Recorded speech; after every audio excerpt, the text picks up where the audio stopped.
오늘 말씀은 에베소서 2장 1절로부터 9절까지 말씀입니다.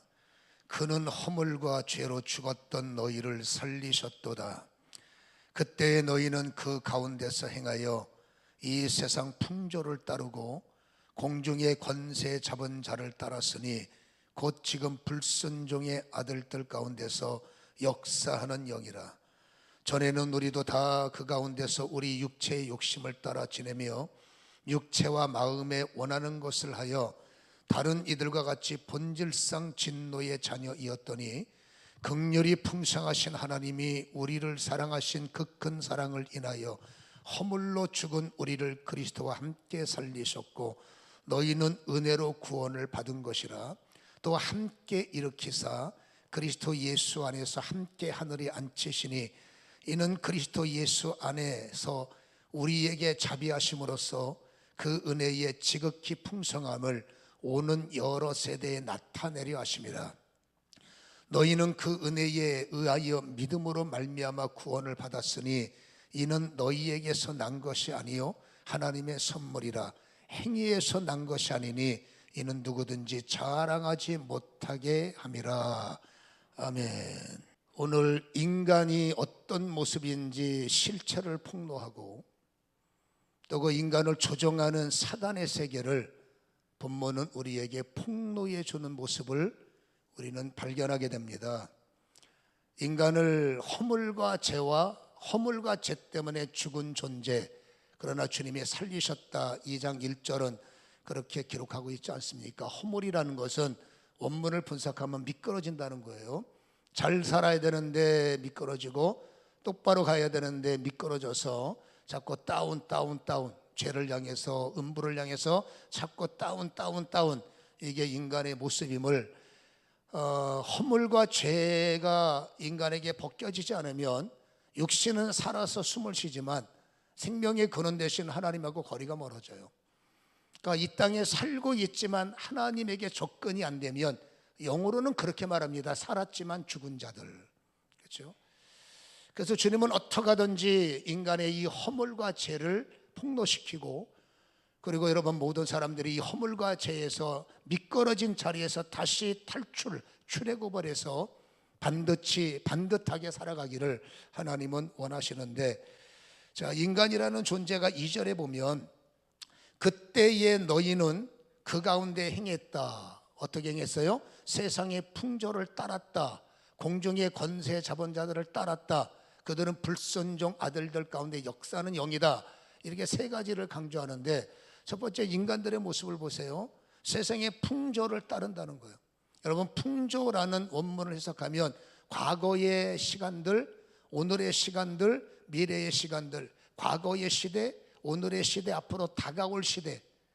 근데 중요한 건 이 세상의 풍조의 시간을 여러분 공중의 권세 잡은 자들이 장악하고 있다는 겁니다. 세상 사람들은 도대체 뭔 소리요? 라고 말하겠지만 이게 하나님께서 영적 세계를 우리에게 보여주시는 내용이고, 인간들의 세계가 여러분 자유로운 것 같지만 풍조라는 세속 속에 시대의 정신에 의해서 끌려갈 때 여러분 성경은 폭로하는 것이 이 시대와 세속을 공중의 권세 잡은 자들이 장악을 해서 여러분 조종을 한다는 거예요. 자, 그래서 여러분 믿지 않는 사람들을 사단이 공중의 권세 잡은 자들이 조종을 하는 겁니다.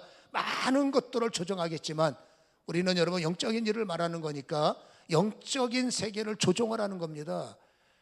여러분 그 조종의 최고의 목적지는 어디냐? 불순종 아들 가운데 역사하는 영이라고 했기 때문에 여러분 사단의 조종은 모든 세상 풍조 속에 살아가는 사람들이 불순종의 아들들 대열에 합류하기를 원한다는 거죠.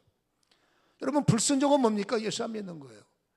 그래서 세상의 세속적인 사람들은 이렇게 선포합니다. 신은 죽었다. 이 시대에 뭐 신이 필요하고 이 시대에 무슨 종교가 필요하냐, 정신 나간 소리지. 이렇게 여러분 하나님을 거절하고 사단으로 볼 때는 어느 정도 성공을 거둔 겁니다. 왜? 세상 사람들이 공중의 권세 잡은 자들의 조종을 받아서 신은 없어, 하나님 필요 없어, 진리는 가짜야, 교회는 어리석은 사람들만 다니는 곳이야, 점점점 하나님의 곁에서 이탈하게 만들고 진리에 대해서 외면하는, 여러분 이렇게 작품을 만들었다면 사단으로 볼 때는 여러분 성공적이다라고 할 수가 있지만 괴로운 얘기죠. 아무튼 간에 여러분, 아담도 뒤에서 계속 조종을 해서 여러분 에덴 동산에서 빼내잖아요. 이게 얼마나 인류의 불행입니까? 심지어는 예수님이 금식하니까 찾아와서 여러분 조종하려고 하잖아. 어렵게 살지 말고 나하고 타협하는 게 어떨까? 그냥 내 앞에 절하고 나를 섬기면 세상 편하게 해줄 테니까. 이게 조종이란 말이에요. 여러분, 아담도 조정에서 넘어뜨리고 예수님까지도 조종하려고 하는 이 풍습을 사로잡는 어둠의 영들이 이 땅을 살아가는 사람들을 그냥 둘 리는 없다, 그 말이죠. 그래서 이 세상 많은 사람들은 불순종의 아들의 세력이 돼서 지금도 하나님에 대해서는 적개심을 품고 우호적이지 못합니다. 별로 안 좋은 눈빛으로, 그렇죠? 안 좋은 소리만, 또 세상은 묘하게 교회가 칭찬받는 모습은 다 폐지시켜버리고 좋지 못하는 소수의 사건이 다수의 사건처럼 확대해서 교회가 이렇다, 목사가 이렇다, 누가 이렇다. 그렇죠? 세상을 사다 보면 진짜 좋은 분도 있고 진짜 나쁜 사람도 있는 것처럼 교회에도 진짜 좋은 목사도 많고 진짜 좋은 성도 많고, 간간이 무슨 일인지 모르겠지만 가짜들도 있고 가라지도 있고, 그렇잖아요. 근데 세상은 가라지만 보고 이게 교회다, 잘못된 모습만 부각시켜서 이게, 그렇죠? 그게 뭐예요? 풍조를, 세상의 풍습과 풍조를 주장하는 공중의 권세 잡은 자들이 모든 사람이 하나님께 대해서는 불순종하는 마음을 조종하는 거고, 다시 말합니다, 성공적인 작품을 세상에서는 거두게 있다라고 할 수 있어요. 여러분, 오늘 성경에는 사단이 이런 존재다, 세상 사람들이 이런 존재다만 폭로하는 것이 아니라 성도의 과거도 폭로한단 말입니다. 오늘 3절에 보면 전에도 우리는 이라고 말해요. 다 그 가운데서, 전에 우리는 성도를 말합니다. 다 그 가운데서 우리의 육체의 욕심을 따라, 풍조를 따라, 공중의 권세 잡은 자들 따라, 성도들조차도 육체의 욕심을 따라 지내며 육체와 마음이 원하는 것을 행하여 본질상 우리는 진노의 자녀였다, 이렇게 3절은 선언하고 있지 않습니까? 여러분, 성도이기 때문에 우리는 불순종의 아들들을 보면서 판단을 합니다. 그렇게 살면 안 되지, 저렇게 살면 안 되지. 여러분, 판단이 꼭 나쁠까 생각을 많이 하게 하지만 이 판단의 위험성이 있습니다. 판단은 꼭 정죄를 끌고 나와요. 판단하다 보면 정죄를 끌고 나와서 여러분 그들을 정죄를 해버립니다. 여러분, 인간에게 부여하신 고유 권한은, 여러분, 인간은 오직 용서만 해야 되는 권한을 받았지 그 인간을 글쎄요. 그러나 여러분, 인간은 여러분, 사람은 사람을 정죄할 자격이 없어요. 교인이기 때문에 믿지 않는 자들, 교인들까지도 여러분 믿음이 안 좋은 사람들, 글쎄 아름다운 잘해보기 위해서 판단하는 건 이해가 되지만 정죄를 위한 판단이라는 것은 그건 여러분 모순입니다. 아니, 본질상 진노의 사람이 여러분 어떻게 불순종의 아들들을 판단하는 것까지는 이해하지만 그 판단을 넘어서 정죄할 수 있단 말입니까? 그렇잖아요. 본질상 진노의 사람이 불순종의 아들을 판단한다, 뛰어넘어서 정죄한다, 모순이죠. 여러분, 하나님의 고민이 여기서 시작되는 거예요.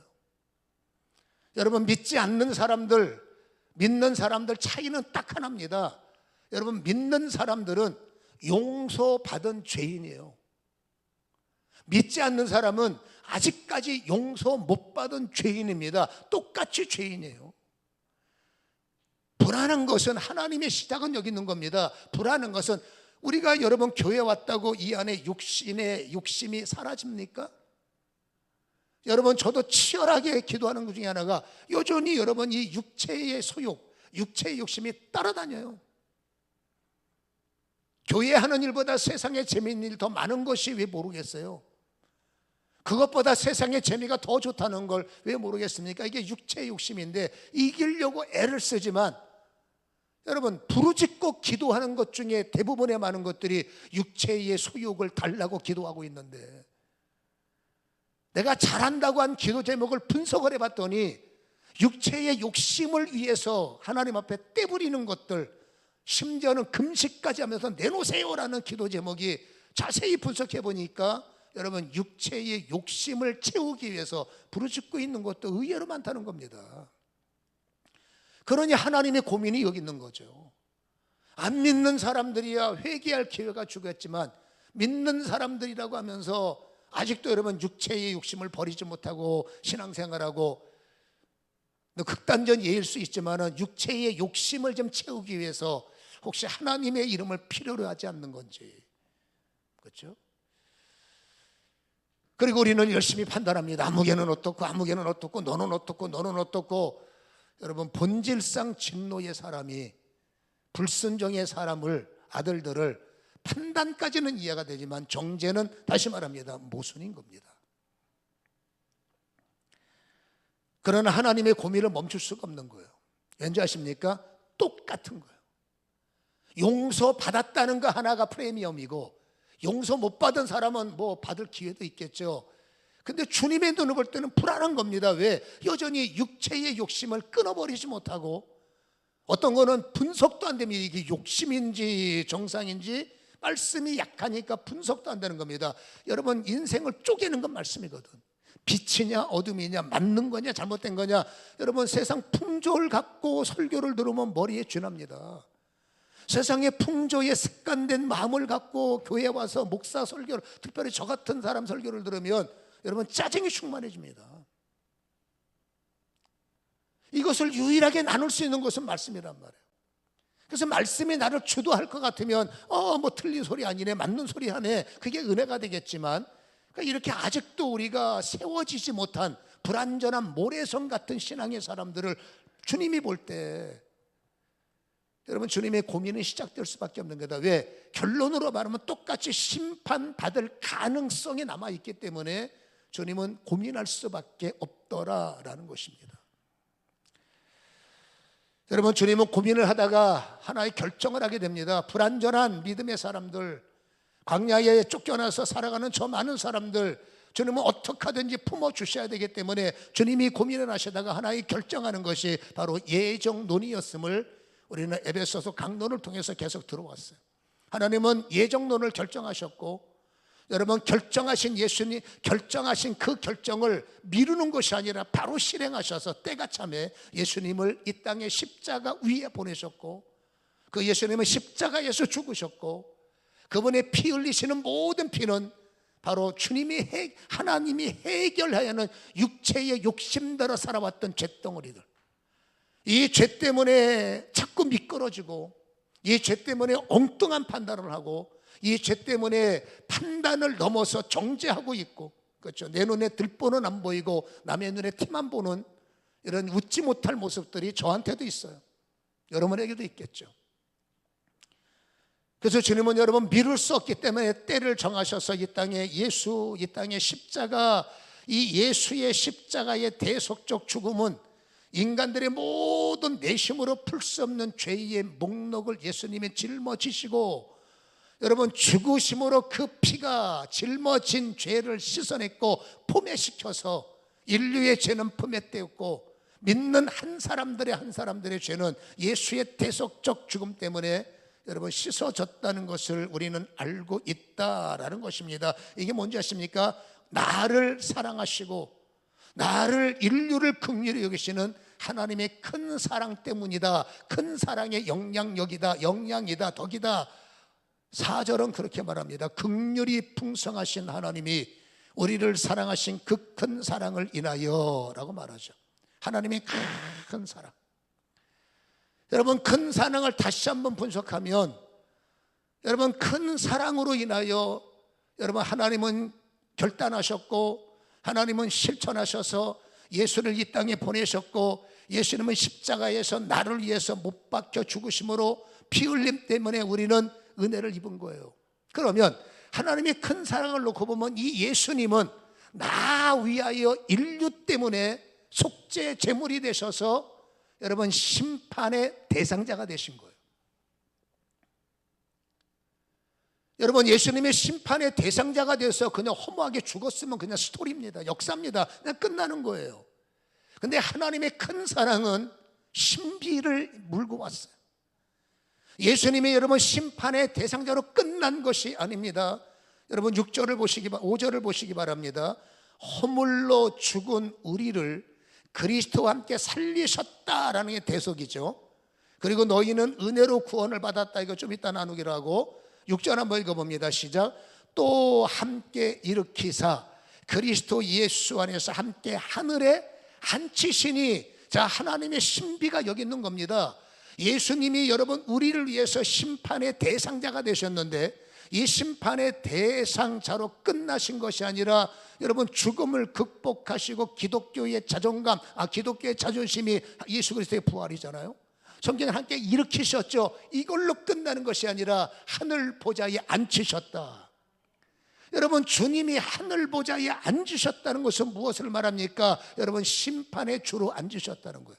그러면 하나님의 신비를 보세요. 나를 구원하시기 위해서 내가 지었던 모든 죄를 짊어지시고 십자가에 나 대신 대탑니다. 심판의 대상자의 자리에서 인류의 모든 죄를 완성해 주시고 그리고 3일 만에 부활하셔서 지금은 하늘에 오르셔서 그 하나님의 보좌는 심판의 자리인데 그 심판의 대상자였던 예수가 이제는 모든 정권을 부여받고 하늘나라에서 심판의 주도권자, 심판의 집행자로 앉아 계시다는 거예요.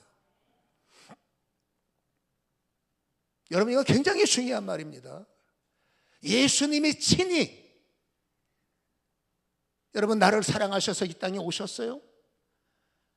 그 안에는 인류가 들어있어요.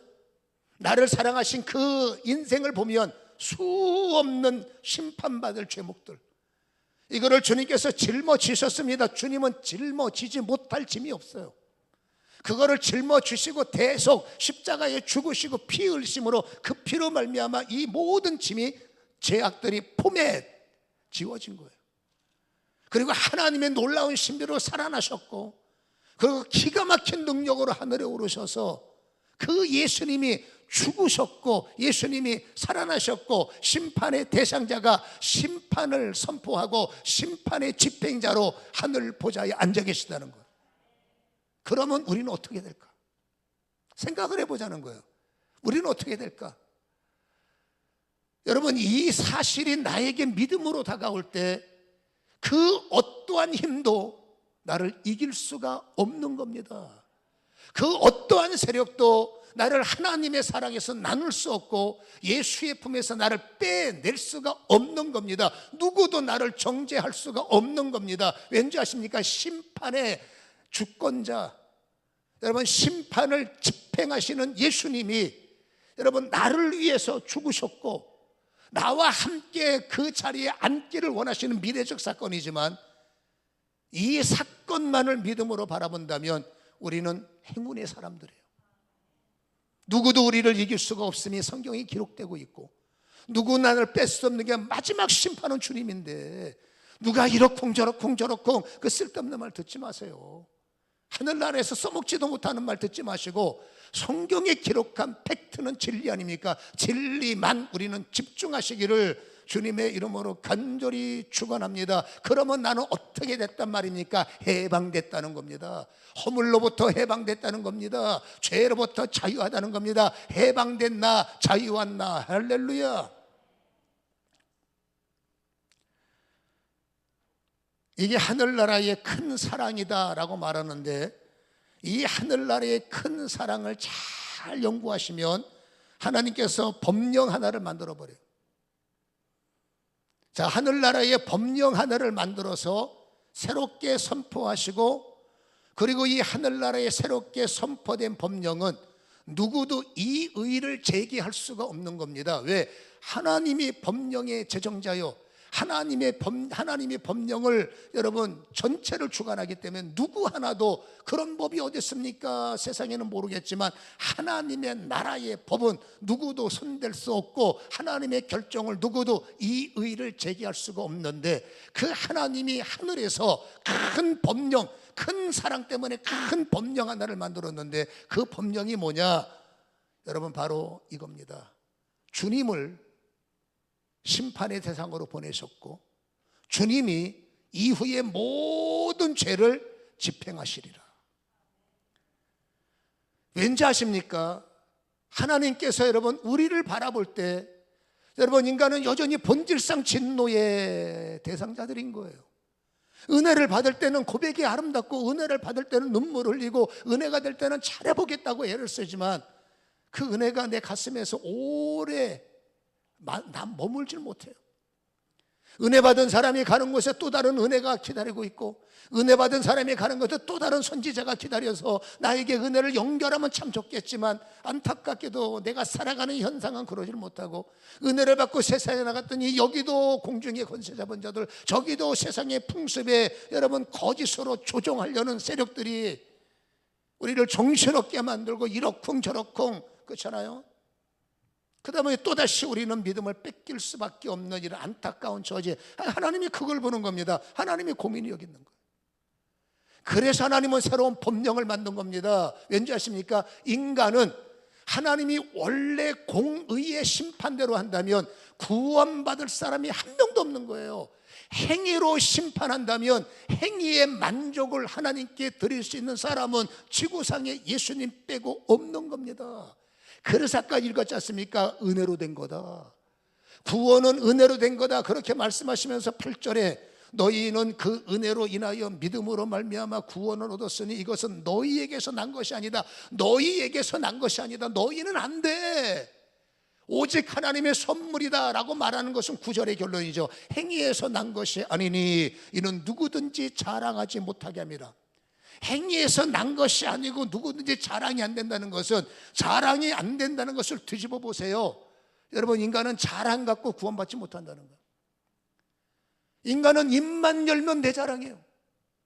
인간은 입만 열면 여러분 세상 자랑. 하나님을 자랑하는 것은 극소수고 여러분 입만 열면 우리 마음속에 육체의 욕심이라는 게 남아있어서 내 욕심대로 우리 아이를 키워야 되는데 내 욕심대로 남편이 움직여줘야 되는데 내 욕심대로 집안이 만들어지고 내 욕심대로 나는 꿈이라고 말하지만 어떤 면을 주님께서 정밀하게 분석하면 결국 네 욕심 아니냐. 네 욕심대로 애들 키우고 네 욕심대로 가정을 끌고 겉으로는 기도 겉으로는 신령으로 포장됐지만 냉정하게 말하면 네 욕심 아니야 라고 말할 때 과연 우리는 뭐라고 대답할 수 있을까라는 거죠. 그러면 어쩔 수 없이 인간은 육체의 욕심이라는 본질상 진노의 본질적 자리에서는 벗어났으나 여전히 내 속에는 그 육체의 욕심에 여러분 그 바벨탑이 남아있는 거죠. 그가 여러분 행위로는 구원이 안 되는 거예요. 아침에는 잘하지만 저녁 되면 넘어지는 거예요. 밤새 잘하지만 아침 되면 꼬꾸라지는 거예요. 그러니까 하나님의 고민입니다. 아, 얘는 행위로 구원이 안 되는구나. 아, 이 친구들은 행위로 구원받으면 다 멸망하겠구나. 그래서 하나님은 새로운 법을 정합니다. 은혜로만 구원이다. 은혜로만 구원이다. 행위로는 안 되는 겁니다. 인간의 행위가 행위로 하나님의 만족 불가능한 겁니다. 잘하는 것도 있지만 못하는 게 많고 잘하고 싶지만 내 뜻대로 안 되는 게 공중의 권세 잡은 자들이 여러분 세상 풍조를 통해서 나를 그냥 안 둬. 어떻게 하든지 짱구 만들고 어떻게 하든지 넘어지게 만들고 어떻게 하든지 쓰러지게 만들고 너 주일날 안 오면 교회 너 주일날 안 나면 회사 나오지 마. 저 사람한테 찾아가야 일이 풀리는데 주일날 나오라고 할 때 저 사람한테 찾아가야 되는데 술 마셔야 된다고 할 때 여러분 그 풍조를 어떻게 이기냐고. 스데반처럼 순교를 각오하고 안 하면 안 했지 나는 믿음 지킬 거야. 그건 여러분 꿈속에서나 가능한 단어 아닐까요? 현실 속에서는 그 순교적 반열에 서서 손해를 감수하면서까지 순교자의 마음을 갖고 여러분 주님 앞에 세워진 행위의 사람이 몇 명이나 될까? 그래서 주님은 결단하신 겁니다. 아, 이게 행위로는 안 되는구나. 결론이 뭡니까? 믿음으로다. 믿음으로다. 예수님의 큰 사랑, 하나님의 큰 사랑이 뭡니까? 나를 위해서 이 땅에 오신 아멘 심판의 대상자 예수. 이제는 예수님께서 모든 걸 임무를 마치시고 심판의 통치자로, 심판의 완성자로, 심판을 집행하시는 분으로 저 하늘나라에 계신 이 예수 그리스도에게 접붙임을 받는 게 믿음인 거예요. 행위가 아니라 그 예수님의 사건적 하나님의 결정과 하나님의 선택과 하나님의 여러분 이런 행동을, 십자가 사건을 말합니다. 예수가 오신 복음을 말합니다. 우리는 그거를 마음으로 믿는 거예요. 하나님이 주신 나의 선물을, 나도 주님 앞에 선물을 드려야지. 그 하나님의 생명의 말씀을 아멘으로 받을 때, 아멘, 하나님의 구원이 시작이 되는 거예요. 여러분, 몇 사람 이러쿵저러쿵 말 듣지 마세요. 본인들도 구원이 안 되는 사람들이에요. 이 사람이 뭐 착해야 구원받는다, 뭐 헌금만 해야 구원받는다. 헌금만 하면 교회는 땡큐지. 근데 헌금한다고 상리되지. 여러분, 구원은 아니야. 많은 분들한테 천국 갈 수 있어요 물어보면 아직도 멀었습니다. 왜? 기도가 부족하고. 여러분, 기도하고 천국 가는 거고 뭔 상관이요? 나는 뭐 착한 행실이 부족하고. 행위로 구원이 안 된다니까. 나는 뭐 봉사도 부족하고. 봉사는 당신 상급이지 그게 뭔 여러분 천국 가는 길이냐고 말이에요. 착각을 한다고 말이에요. 그러니까 옆에 사람이 봉사 많이 해요 구원받아, 헌금 많이 해요 구원받아, 뭐 이렇게 여러분, 이거 하늘나라에서 전혀 쓸모없는 얘기니까 그냥 다 그러려니 하고 무시하시고, 진짜 주님 나라의 생명의 역사는 심판의 대상자가 되신 예수님, 다 이기시고 심판의 판단자, 심판의 여러분 주도자가 되시는 그 예수 그리스도의 사이, 이 사이가 뭔지 알죠? 심판의 대상과 심판의 주도권, 심판의 집행자가 되신 이 사이에 이 복음을 믿을 때만이 구원이 열린다. 이게 하나님의 뭐라고요? 큰 사랑이에요. 새로운 법이에요. 그 법이라고 말한 것은 제가 그냥 붙인 겁니다. 왜? 맞잖아. 여러분이 하나님의 새로운 법을 보면 몇 가지가 느껴집니다. 아, 하나님이 나를 이렇게 사랑하실까? 인류를 향한 가라고 말하지만 한 사람이에요. 하나님은 여러분 복수지만은 하나님은 나를 향해서, 하나님은 여러분 나 바라기라는 걸 알랑가 모르시겠네. 하나님은 장기철 바라기입니다. 하나님은 여러분 바라기입니다. 하나님은 오직 시선이 나에게 초점이 맞춰 있어요. 언제 우리 아들이 돌아올래나, 언제 내 딸이 자랄라냐, 언제 내 딸이 내 뜻을 알아서, 그렇죠? 행위에서 벗어나 저 유혹의 욕심을 따라서 잘 성숙해 갈까. 주님은 내 바라기다 그 말이죠.